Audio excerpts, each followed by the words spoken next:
Can you read to me the nameplate? Judge Eboni K Williams. So the only thing that matters in this particular courtroom is how I see it. I am from North Carolina by way of Louisiana with some West Coast cool and a New York edge. Do we have a problem, ma'am? No, I don't, Your Honor. Equal justice is all about the most important values of our country: freedom, integrity, and those are the things that I'm striving for. Ma'am, you run your household, this man gets to run his. I decided to become an attorney and pursue the law. I wanted to be a voice for the voiceless. This court cannot hold this woman accountable. People from all sectors of life, black, white, purple, gay, straight, queer, and that's what equal justice with Judge Eboni K Williams is all about. Sarah Wilcox claims she was crossing the street to go to a meeting when a cyclist mowed her down. John Balkus says Ms. Wilcox should have used the crosswalk, but instead she darted out between cars. I see I've got Sarah Wilcox here as my plaintiff, John Balkus as my defendant. Ms. Wilcox, why are we in court today? Hi, Judge. Hi. We are in court here today because I am suing the defendant for personal injury due to him crashing into me with his bicycle.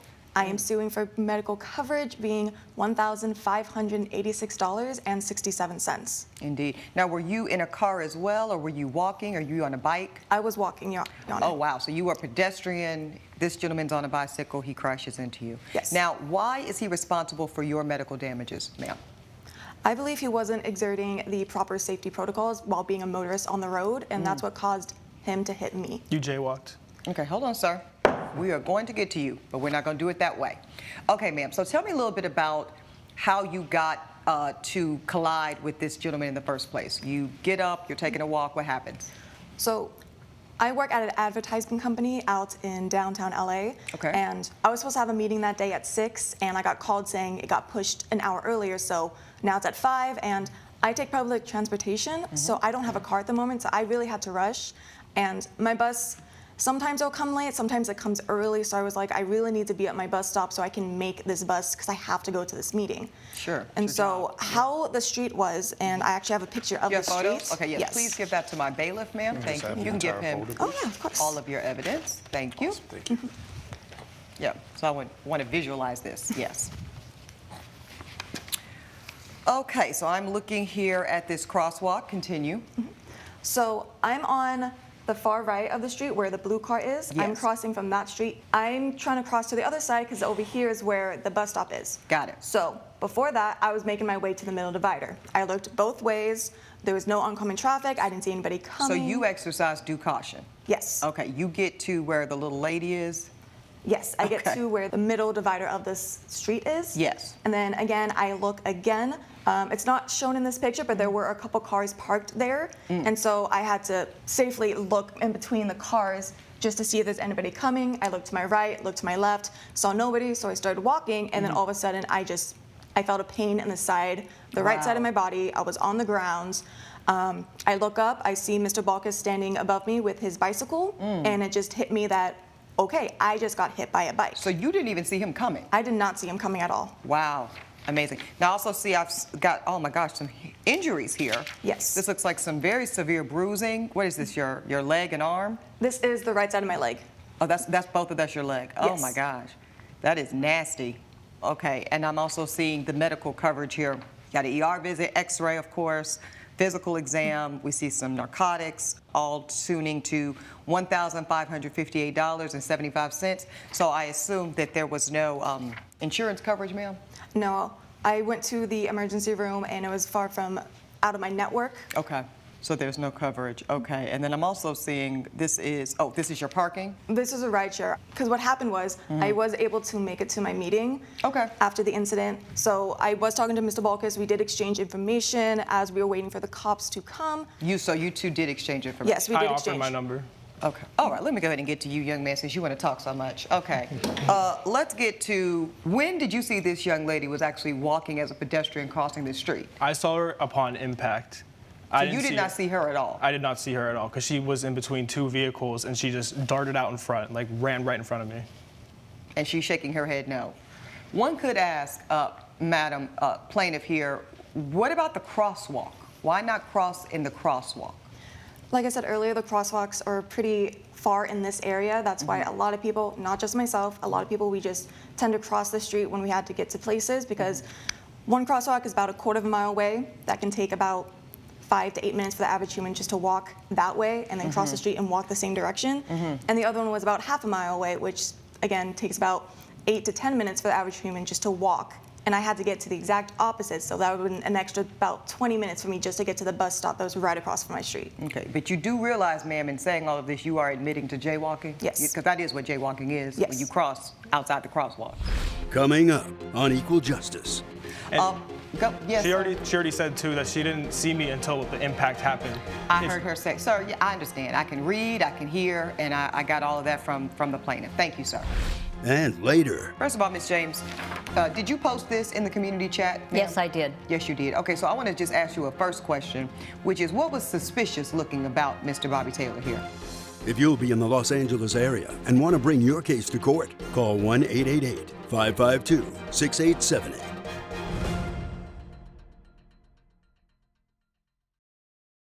This is Equal Justice. Equal Justice is back with the case of Sarah Wilcox, who blames John Balkus for injuring her with his bicycle. Okay, sir, so she is conceding that point, but there is still some level of expectation for you as being on this bicycle to look both ways and make sure that there, because there are going to be people. This is LA, Yeah. we know that. People Yeah. do jaywalk as much as they should not, let's be clear, but they do it, and we don't want people just getting hurt, right? Yeah. This is a one-time occurrence. I do deliveries on that bike for work, and I've never had an incident like this. And Were that's you doing a delivery at this time? This is a food delivery? This was me on the way home from doing deliveries for 5 hours. So Oh, wow. I was also exhausted, so there's no way I was speeding on this bike either because I was doing deliveries on this bike for the past 5 hours. That's possible. It's also possible that you were speeding because you were so tired and ready to get home. I was out of breath. Okay. I have asthma. So you're saying that you were at a slow pace. And has anything like this ever happened to you, sir? Have you ever hit Never. anybody in your life? Never, not even off the clock on my bike. Okay. So you're contending that this woman came out of nowhere, you didn't see her, and that there was absolutely nothing you could do. Absolutely nothing. I had no time to react. So you were concerned. You both agreed to call the police, but you leave, ma'am, before the cops can come. Is that correct? Yes. Okay. And so you took it upon yourself to offer her your phone number. Yeah, because she said she had to go to a meeting, and I was like, just to make sure you're okay, because I don't know, this all happened so fast, and we only Yeah. had like 10 minutes there. So Okay. I was just like, here's my phone number. Let me know if anything. Okay. And, I And didn't did expect you the hear phone. from her?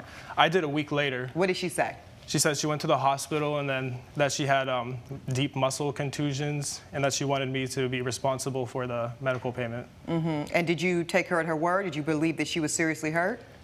I wasn't sure because it was a week after the fact. I felt like that was pretty long after for her to just randomly call me. Like, Would that have made a difference, sir? Mr. Balkus, would it have made a difference if she had called you 24 hours later? Yeah, because then I could have like been for sure like, yeah, those bruises were from me, but who knows? Like that could have been something else. Like, is there any proof that those pictures are from me from that day? Is there dates on those pictures? Okay, so now we're playing investigator. Okay. Before I make my ruling, sir, she's asking you to pay $1,586. So that is both her expenses from the medical and also her ride share to get to the hospital. Your final argument as to why you shouldn't pay a dime. Because according to, I have evidence here. Oh, you do? Yeah, Okay, well, yeah. that's a good time to bring it up. Yeah. Go ahead and give that to my bailiff, Actually sir. have the Thank entire you. folder, please. Thank you. The top one. He says the top. Top, okay. Yes, sir. So according to the Comparative Negligence Act in Oh, California, he's an investigator and a lawyer. Okay, this is amazing. Go ahead, sir. if a pedestrian is crossing in between two vehicles that are parked, they may be at fault for any injuries sustained whenever they get hit. Because I think I might have seen something like Yeah, I this highlighted in law it too, yeah. school. Yeah. Yeah. I'm sorry, what'd you say? I said I highlighted it, the part Oh, two. I see where you've highlighted it, sir. Yeah, so you paralegal, legal assistant, okay. But for the court's consideration, he does point out that, for example, if a jaywalker darts out between two parked vehicles without looking before a driver has a chance to react, a jury may decide that the jaywalker is liable for the incident. That's what he wants the court to be aware of. Yes, She sir. already said too that she didn't see me until the impact happened. I heard her say, sir, yeah, I understand. I can read, I can hear, and I got all of that from the plaintiff. Thank you, sir. Ma'am, any final last words before I make my ruling? I understand that as a jaywalker, I was committing like a fracture. Infraction, yes. Yes, an infraction. And I do admit that, and I do accept partial responsibility for the incident. but that doesn't mean like I'm responsible for the entirety. I'm the one who got hit. I'm the one who got injured. I'm the one who had to go to the emergency room. Yeah. Okay, listen, the court's heard enough here, and I'm prepared to rule. Here is the thing. You have accepted some responsibility, Ms. Wilcox, and I'm glad to hear it, because you were in the wrong, as you say. You know, at the onset, the minute that you failed to cross in a designated crosswalk in the state of California, you have committed a traffic infraction known as jaywalking. You own that. Good. The problem here is that thus your injuries were at least proximately caused by your failure to adhere to the traffic laws of this state. Now, let's bring in this gentleman. He's on a bicycle. The court was able to see pretty clearly what the dilemma was with you two, and the court could see how neither of you saw one another. And the issue here is you mentioned something about a bike lane. And let's say we manipulate these circumstances. Let's say there was a bike lane, and let's say that this gentleman was riding his bike outside of that bike lane, then you would be correct. Then that would be what we would say is a contributory negligence situation, where you're in the wrong for jaywalking and he's in the wrong for being outside of his bike lane. But the court doesn't see evidence of that, ma'am. So far, the court has to say, but for some other offering of proof that you have not provided today, this man was doing everything according to the letter of California traffic law. He was riding his bike. We can't say at an unreasonable pace. He didn't see you until impact. I don't think he was operating in bad faith, because if he was, I don't think he would have given you his phone number to ever contact him again. And so therefore, I hate these injuries. I hate that you suffered. I hate that you barely made it to your work meeting and all of this. But these are all the consequences, ma'am, of your choice, of your unfortunate choice to step outside of the traffic regulations of this state. Thus, the court must find in favor of the defendant. The plaintiff's case is dismissed. That's my ruling. All rise. Judge Eboni has ruled in favor of the defendant. The plaintiff's case is dismissed. It's affected my work. I've been taking less deliveries because I'm afraid that like an incident like this could ever happen again. I'm just glad that justice was served today. I'm glad that he feels that he's got his justice today. Coming up on Equal Justice. What was so suspicious? I got to ask you directly, ma'am. Is it the color of his skin? Was he suspicious because he's a black man? No. Okay. Okay. I Not at all. I don't like to beat around the bush here, Ms. James. So you say no, we're going to move on.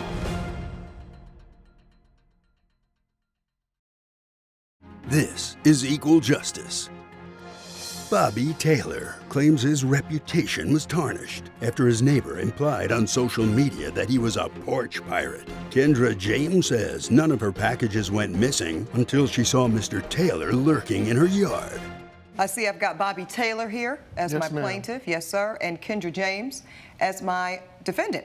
Mr. Taylor, I see you are suing Ms. James for $500. Tell me why we're in court, sir. We're in court, Your Honor, because Ms. James decided to kick dirt on my name and drag my name through the mud, insinuating that I stole a package off of her porch. Go ahead and give your evidence, sir, to my bailiff, please. Oh, yeah, sure. Thank you. So You can this give is him the full folder. on Tyler Fault, yes, ma'am. Thank you, sir. There you go. So that there, Your Honor, shows that how the defendant threw dirt on my name, and So this is like one of these community chats Yes. that y'all were Yes. all, everybody in the community is to be in contact with one another Yes, ma'am. through this social media. yes, ma'am. Okay. This is from Kendra James, that's the defendant here. Warning to all in the neighborhood.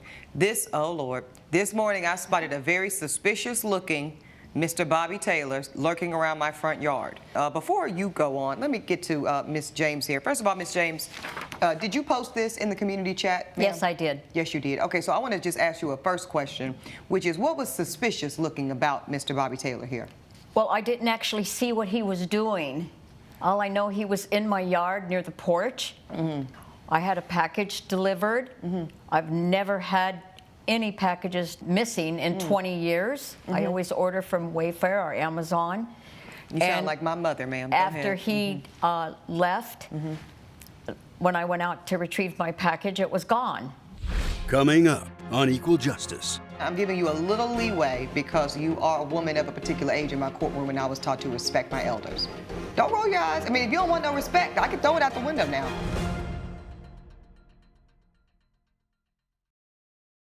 This is Equal Justice. Equal Justice is back with the case of Bobby Taylor, who brought Kendra James to court for spreading rumors that he's a package thief. Again, what was so suspicious? I got to ask you directly, ma'am. Is it the color of his skin? Was he suspicious because he's a black man? No. Okay. Okay. I don't like to beat around the bush here, Ms. James. So you say no, we're going to move on. But do know that is definitely not. Okay, Ms. James, and I'm giving you a little leeway because you are a woman of a particular age in my courtroom, and I was taught to respect my elders. Don't roll your eyes. I mean, if you don't want no respect, I can throw it out the window now. No. Okay. The age thing. Here's the thing, Ms. James. When you don't have the specifics and you put this kind of innuendo out into the universe, you cannot unring this bell. Now, you are suing her, sir, for $500. What is this money about? So, as I said, I do handyman work around the neighborhood. A lot of times, people will pay me, and I would even donate the funds that was given to me for the work back to the community. I would never charge anybody, overcharge them a lot of money. I would more or less find out what they can afford. So is this $500 this particular job? I average of $500 a month if it was a good month, more or less. And now I'm not getting anything nowhere near that. And you're saying that since she put this in the community chat, no one will touch you? Most people won't. Yeah, because they think you're a package dealer. Yeah, they treat me kind of differently now. Okay. Do you have any types of surveillance cameras around your home? No, I don't. Okay, because that's something you know that you need to invest in, That right, would have Ms. been James? great. And how do you feel hearing that, Ms. James, that because of your innuendo, as you admit that you made, without any substantial proof, this man is now having a different lived experience? I feel bad. Maybe I rushed to judgment. I think you did. I think you did, Ms. James, and I appreciate you even suggesting that you did, and the mere suggestion means you know you did. So I'm going to give you an opportunity to do something that I think might make it better for everybody involved. I want you to look at Mr. Taylor and offer that man an apology because you rushed to judgment. It was premature and it lacked evidence. Judge Eboni's verdict when equal justice returns.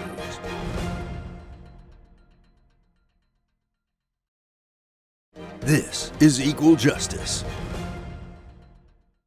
I'm sorry. I did rush to judgment. That had nothing to do with color at all. I understand. Thank you. Just so you know. Thank I you. just didn't know what you were doing, and it just looked pretty suspicious. That's all. Okay. And you said, I think I heard it, I accept? I accept. Okay. Now, if only America, really, could be a little bit more like this courtroom. Amen? Amen. Amen. Amen. Okay, here's what I'm going to do, ladies and gentlemen. I'm glad that there was an apology and an acceptance.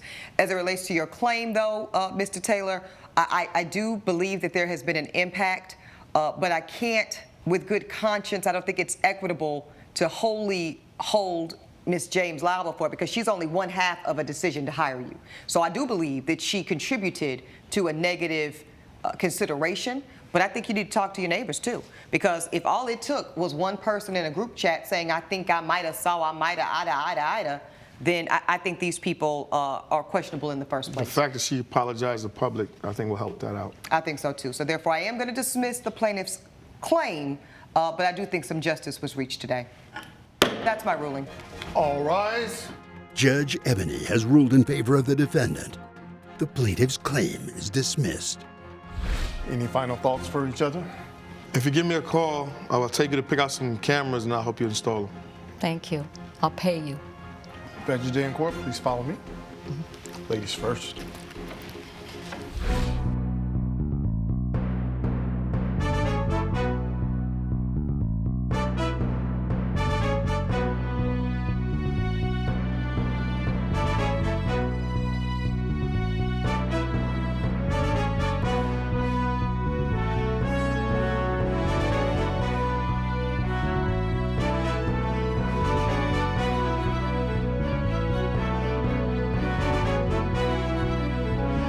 This has been a production of Allen Media Group.